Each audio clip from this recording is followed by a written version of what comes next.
विक्रम और बेताल। सबसे कोमल क्या है? एक बार फिर विक्रम और बेताल की कहानी में विक्रम ने फिर से बेताल को अपने कंधों पे डाल जंगल के रास्ते से चलने लगे। बेताल ने फिर से अपनी एक नई कहानी विक्रम को सुनाने लगा। इस बार बेताल एक नई कहानी लेकर आया। उसने कहा, हे राजा विक्रमादित्य, ध्यान से सुनो। कहानी शुरू होती है एक समृद्ध राज्य से, जिसका राजा बुद्धिमत्ता और न्यायप्रियता के लिए प्रसिद्ध था। उस राजा की 4 पत्नियां थीं, जो सुंदर और गुणवान थीं। राजा सभी को समान रूप से मानते थे, लेकिन एक दिन उन्होंने सोचा कि इस संसार में सबसे कोमल चीज क्या है, इसका उत्तर पता करना चाहिए। उन्होंने अपनी सभा बुलाई और अपनी 4 पत्नियों से पूछा, तुम्हारे विचार में सबसे कोमल क्या है? अपने अपने मन की बात बताओ। पहली पत्नी का उत्तर, राजा की पहली पत्नी युद्ध में निपुण और वीर थी। वह हमेशा अपनी सेना के साथ युद्ध के लिए तैयार रहती थी।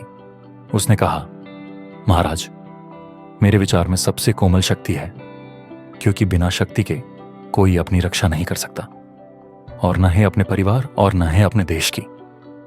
राजा ने उसकी बात को सुना और सिर हिलाते हुए अगले उत्तर का इंतजार किया। दूसरी पत्नी अपनी अद्भुत सुंदरता के लिए प्रसिद्ध थी। उसकी सुंदरता की प्रशंसा दूर दूर तक होती थी। उसने कहा, स्वामी, मेरे अनुसार सबसे कोमल सुंदरता है। सुंदरता ही है जो सबका मन मोह लेती है। जब तक सुंदरता है तब तक सब कुछ आकर्षक और सुखद लगता है। सुंदरता के बिना इस दुनिया का कोई आकर्षण नहीं।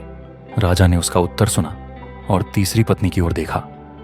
तीसरी पत्नी बुद्धिमत्ता और नीतिशास्त्र में निपुण थी।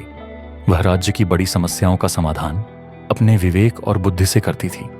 उसने कहा, महाराज, मेरे विचार में सबसे कोमल बुद्धि है। बुद्धि के बिना कोई भी शक्ति या सुंदरता का उपयोग नहीं कर सकता। बुद्धि ही है जो समस्याओं को सुलझाती है और सफलता की ओर ले जाती है। इसलिए बुद्धि सबसे महत्वपूर्ण और कोमल है। राजा ने मुस्कुराते हुए उसकी बात सुनी और अब अपनी चौथी पत्नी की ओर देखा।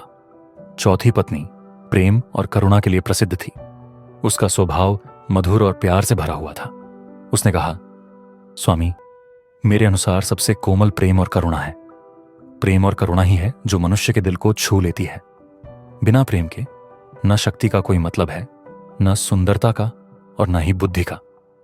प्रेम और करुणा ही है जो मनुष्य को एक दूसरे के करीब लाती है और जीवन को सुखद बनाती है।